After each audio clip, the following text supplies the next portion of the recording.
I have started and stopped this video quite a few times already today, so hopefully this is the time it'll stick. Anyway, hi friends, my name is Lizbeth. Welcome back to my channel. I hope you're all having a fantastic day.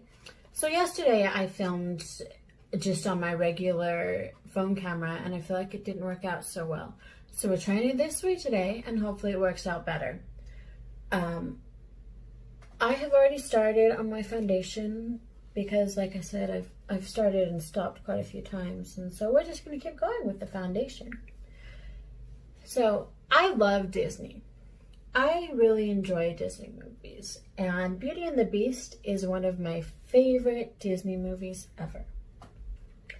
But I was wondering, is there more to this story? Like, where does the inspiration for this story come from, for a beast to live, or a beauty to live a beast? Is there something more there? And I know that the the inspiration for the video comes from hold on, this name, I'm really struggling with this name,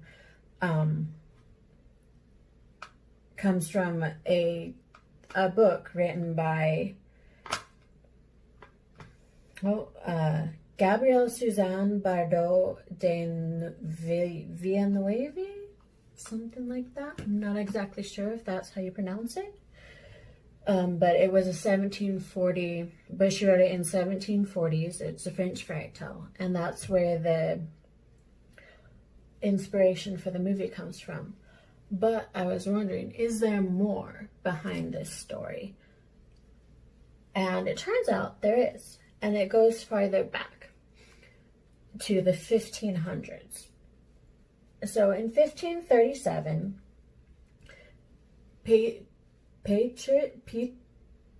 Petrus Gonzalez, actually his name was Pedro Gonzalez, was born. And I don't know what happened to his parents. It's not really important to the story, but if they died or if he was abandoned, I kind of think maybe he was abandoned, because Pedro Gonzalez was not an ordinary boy. He was born with something called hypertrichosis. And for those of you who don't know, hypertrichosis is, it's an anomaly of the 8th chromosome, I believe. And back in the 1500s, they didn't know this either. But it causes hair to grow all over your body. It's also called werewolf syndrome. It's also known as werewolf syndrome, because hair just grows all over your body. And back then they didn't understand this. He was weird. I mean, people shouldn't have hair all over their body, right? And I mean,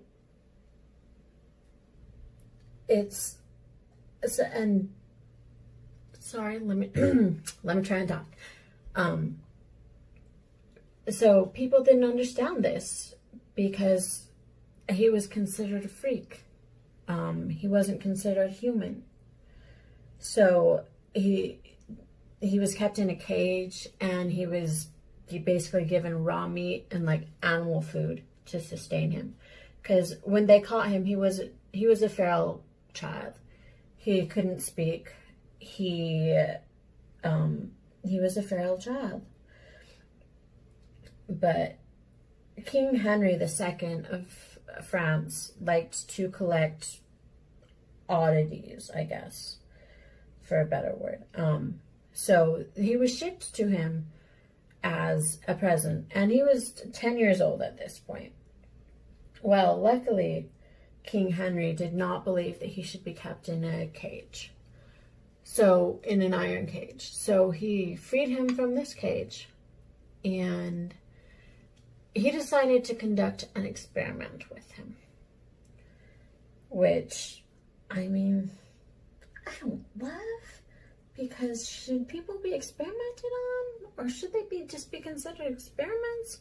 No, because he might look different than you or me, but he's still a person. Come on now.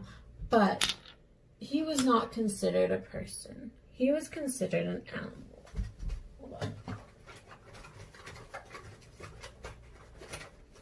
don't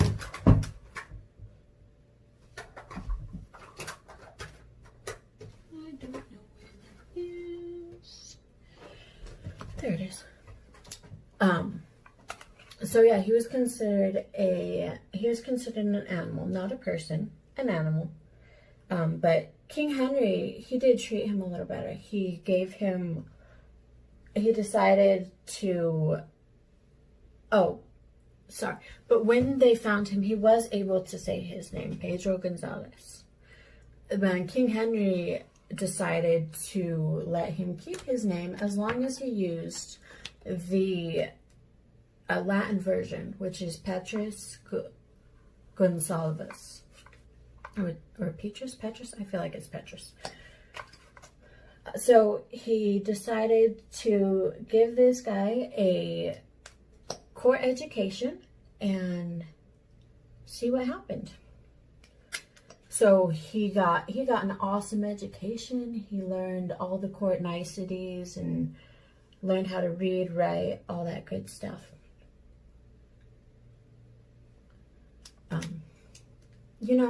A side note, I thought when I stopped being a teenager, I would grow out of acne.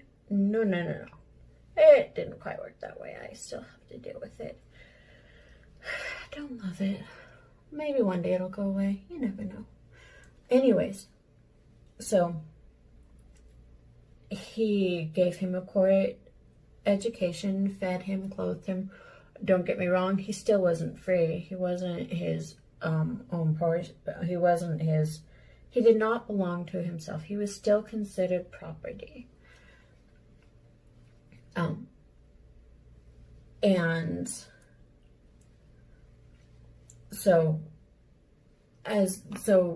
But he was given a pretty good life. I mean, if you can consider not being your own person a good life, but I mean, they fed him, they dressed him well, they gave him a good education. So that's all good, I guess. Still struggle a little with the whole being a slave thing, but and then so King Henry II, he eventually died in a joust. And King Henry II was married to Catherine de Medici, I think? De Medicini? Hold on. I got this.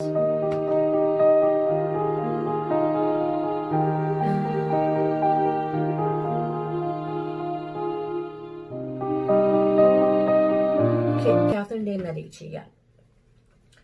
And Catherine de Medici considered herself as something, sorry, I did not mean to do that, something of a matchmaker. So she decided that she was going to match him up with somebody. She wanted to see what would happen if a beast was matched with a beautiful lady. Well, of course they couldn't have him marry somebody who was in the court or something. He's a servant. We can't have that. So I know things were done different back there, and this was normal. It's just in these days it's sad. I feel like it's sad. Maybe not, but I feel like it's a little sad. But she found this woman also named Catherine. And Catherine was the daughter of servants. She was beautiful. She was a beautiful girl, daughter of servants.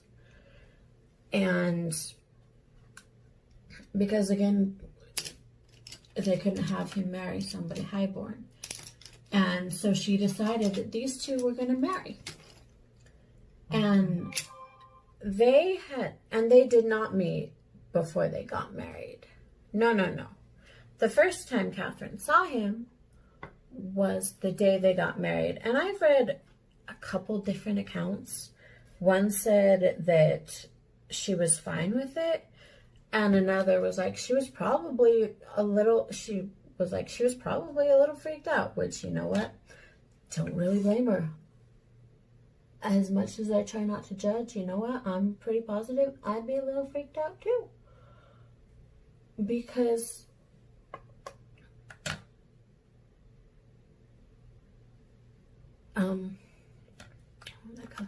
because it would be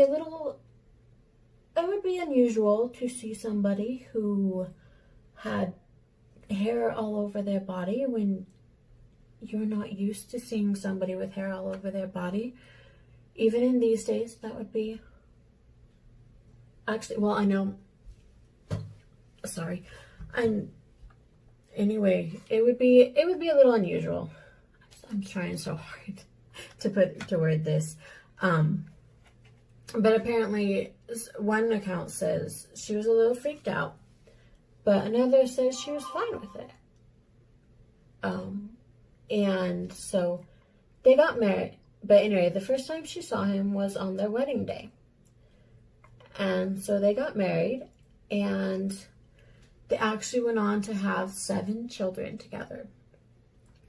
So you figure she had to be at least somewhat okay with it, to have 7 children with him.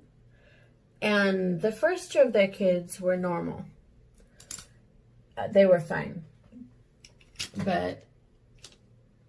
And then, well, actually, they had 3 of their kids that were normal. They were just regular looking people. But 4 of their kids inherited the hypertrichosis. And these kids, unfortunately, were also not considered humans. They were considered animals. And they were sold to other people as pets. Yeah, as pets.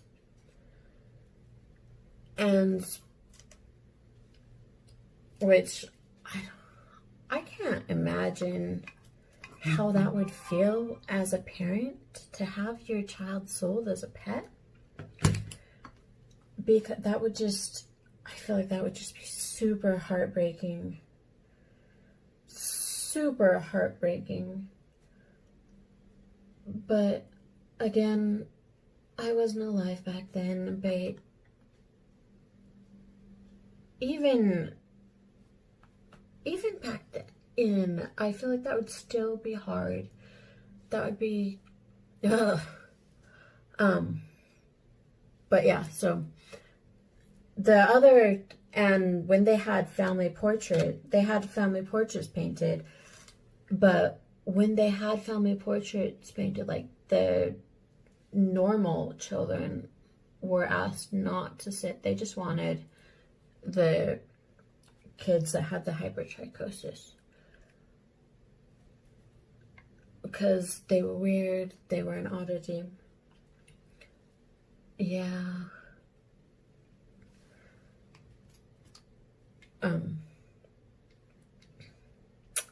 So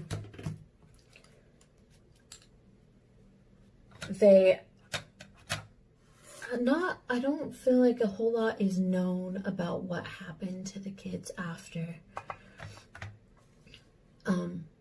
I couldn't find a whole lot about what happened to them. But they were sold to other people, and it was just a little sad. It was just sad. But Catherine and Petrus ended up being together for 40 years, I believe. Let me double check.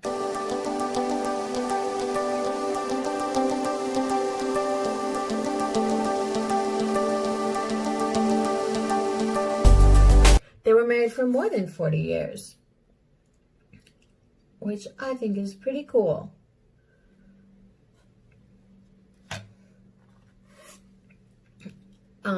Until, let's see. since Petrus was not considered a person, his death was not recorded. He was last mentioned in the year 1617. They probably had but he was probably surrounded, so because he was not considered human or considered a person, he was not given a Christian burial. But he was probably surrounded by his family when he died. So at least, and his family loved him. So at least there's that. And you know what? It's a little harder than I thought it would be to talk with makeup. But I'm also enjoying it. So, you know, there's that. Hold on, I'm going to try and blend that a little bit.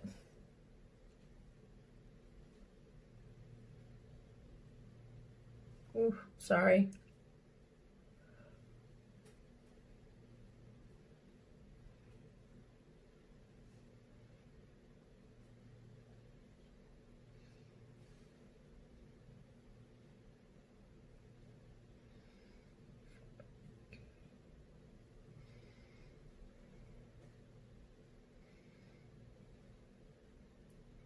I was really excited about this look. I love bright colors, and I don't know. I'm trying to decide if I love this. I like it. Yeah, I think it works. Anyway, so Petrus was not given a Christian burial. He was probably just buried on a plot of land. His wife Catherine died, but he was believed to pass away somewhere around 1618. And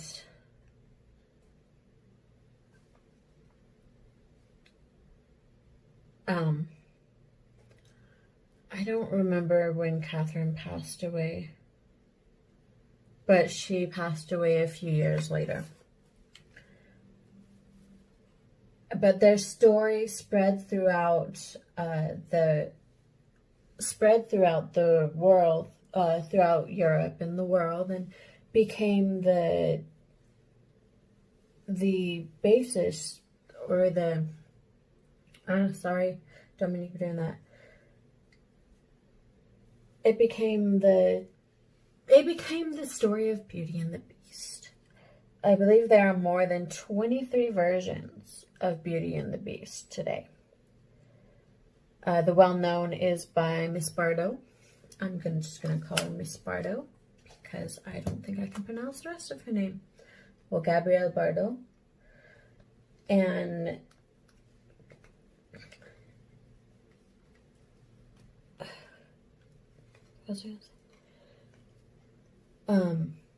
but it spread throughout Europe and became the basis for Beauty and the Beast that we all know and love today. I did find out that today in the world, about 50 people are affected by hypertrichosis. And apparently, hypertrichosis, it can be all over your body, or there can be like specific spots that are worse than others. I don't know a whole lot about it. If you know more and would love to and want to tell me, that would be great. But it is something that still happens today.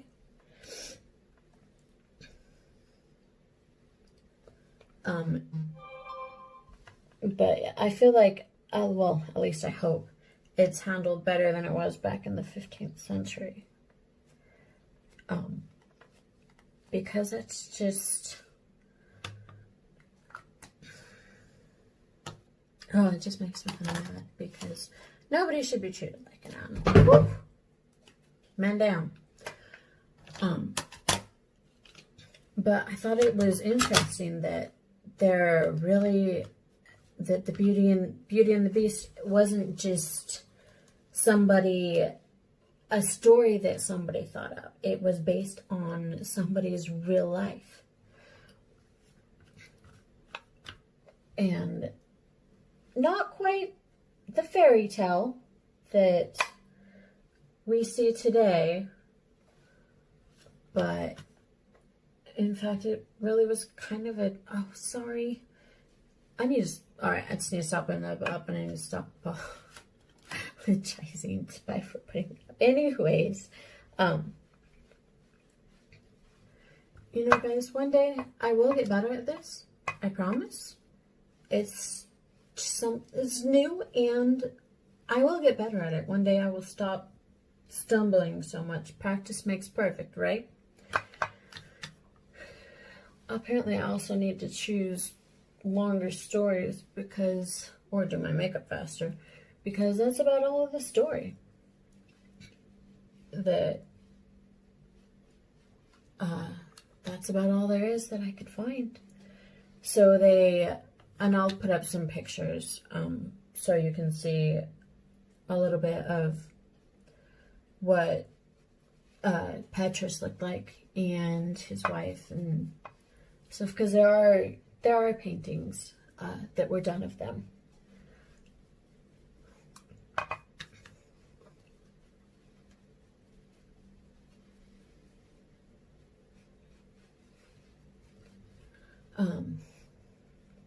What was your favorite version? Did you like the 2017 version? Do you like the 1991 version? Do you like them both? I thought they were both good. I actually haven't seen the 1991 version in a while. I should watch it again one day.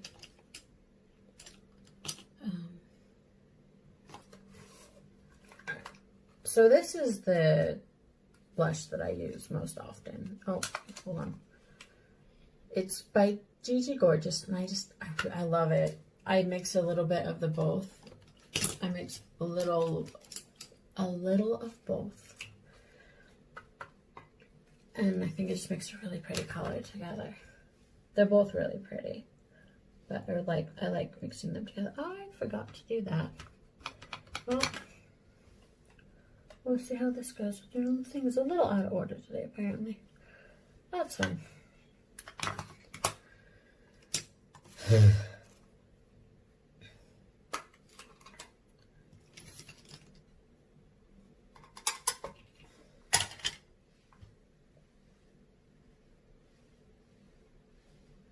really like this brush too. It's by Farah, or Farah, I think. Wait, no.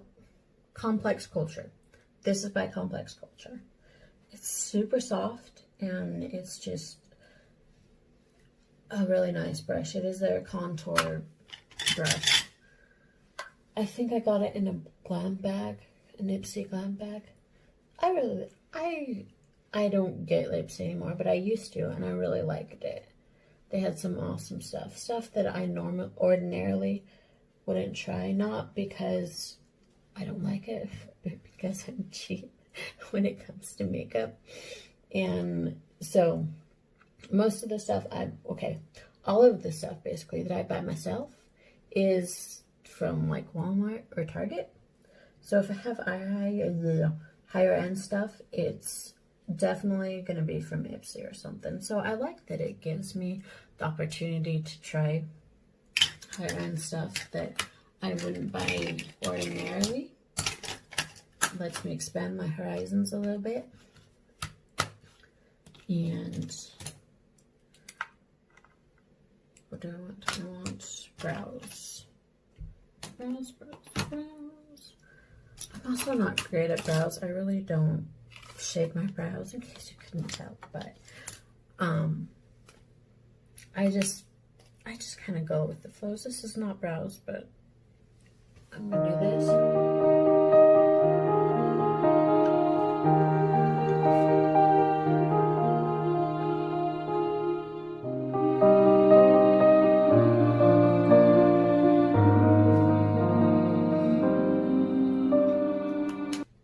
So So I said I wanted to focus on more of happy things yesterday. I know that that was really not the happiest story, but I thought it was kind of a cool story.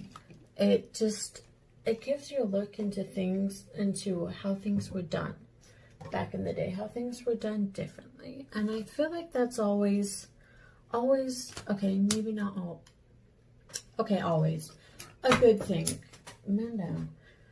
Because we learn from the past. We learn from, hold on, what people did before us. Or at least we should. If we don't, well, we know what happens if we don't. Enough said about that. Sorry if I'm kind of rambling right now. But I hope you guys will bear with me.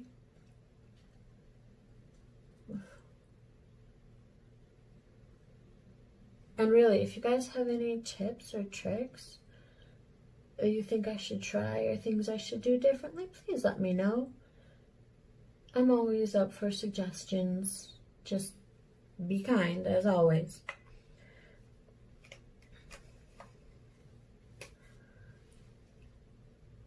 Because a little kindness, I forgot to do that before, but we'll do it right now. A little kindness really makes the world go round. I know that's probably corny and cheesy, but it does. People really respond better to respond better to kindness than anger and stuff. And let's face it, there's a lot of anger right now. Sad, but true. And I'm not going to go into politics or things on here because there's too much of that right now. And I have my opinions. You guys have your opinions. If you'd like to share them, feel more than free. But I just don't want to go there.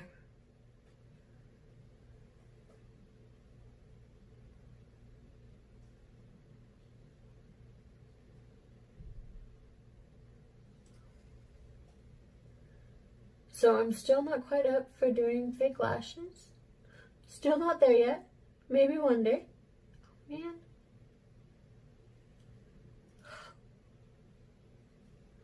Oh, that didn't look as good as I wanted it to. Okay, that one looks good. This one, however, apparently we're having issues. The app I'm using just told me that the capacity had been reached for that video, so I'm hoping that I can splice these together at the end. Otherwise, well, that was a pretty abrupt end. But yeah, I really like this style of makeup too. I've met some people who don't love it, but I don't know, I quite like it. But to each their own, right? I kind of like how I don't know, I kind of like how it flakes off as opposed to running down my face. Like, if my makeup was running or whatever, or if my eyes were tearing. Okay, or if I was crying.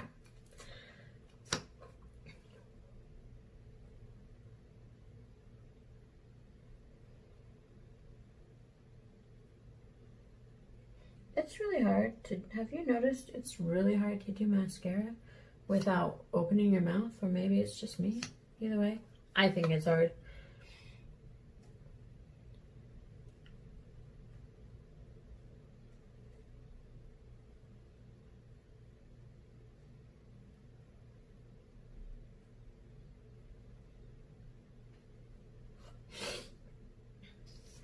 Alright guys, I'm gonna go do my lips. I'm really excited about these lips. I hope it turns out good. And I will be right back. And there we have it. I'm all done. My lips are done. Setting spray is done. All that good stuff. Thank you so much for hanging out with me today. I had a blast doing this and telling this story, trying to come up with stuff once I run out of story. I will be back tomorrow. I'm not sure of still not sure of my posting schedule. I'm thinking I'll probably do 3 days a week. Monday, Wednesdays, and Fridays. We'll see how it goes. That's what I'm planning on. We'll see if it changes. Today I'm going to do Wednesday, Thursday, and Friday because I started halfway through the week. But I hope you all have a wonderful day. Go live your dreams. Make those fairy tales come true. Please remember to always be patient and kind when interacting with other people. We don't know their stories. Everyone has one. And little kindness makes the world go a long way. And I appreciate you all so much. And we'll see you next time. Bye.